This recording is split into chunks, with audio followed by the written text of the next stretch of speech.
বাইরের পোড়া তেলে ভাজা খেয়ে পেট খারাপ করার কোনো দরকার নেই। বানিয়ে ফেলুন দারুণ স্বাদের ভেজ স্যান্ডউইচ, তাও সামান্য কিছু ঘরের উপকরণ দিয়ে।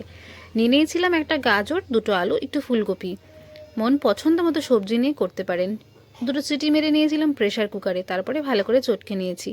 কড়াইতে একটু তেল দিয়ে তাতে আদা কুচি আর লঙ্কা বাটা দিয়ে নিয়েছিলাম। সামান্য হলুদ, নুন আর একটুখানি জিরের গুঁড়ো দিয়ে ভালো করে মশলাটাকে কষিয়ে নিয়েছিলাম। তারপরে মেখে রাখা আলু, যে পেস্টটা বানিয়ে রেখেছিলাম আলু, ফুলকপি আর গাজরের, সেই পেস্টটাকে এই মশলার মধ্যে দিয়ে নিতে হবে।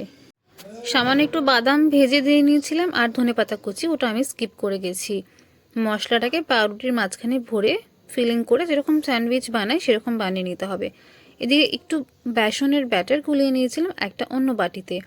সেই বেসনের ব্যাটারে পাউরুটিটাকে ডুবিয়ে নিয়ে তারপরে ব্রেড ক্রামসের মধ্যে ভালো করে কোট করে নিয়ে মিডিয়াম টু লো হিটে ভেজে নিলেই রেডি ভেজ স্যান্ডউইচ। যেরকম টেস্টি সেরকম হেলদি। অবশ্যই বানাবেন আর ছবি নিয়ে আমাকে অবশ্যই শেয়ার করবেন। বাড়ির বাচ্চা থেকে বড় সকলেই ভীষণ এনজয় করবে। রেসিপিটি ভালো লাগলে অবশ্যই একটা লাইক, কমেন্ট, শেয়ার করে দেবেন।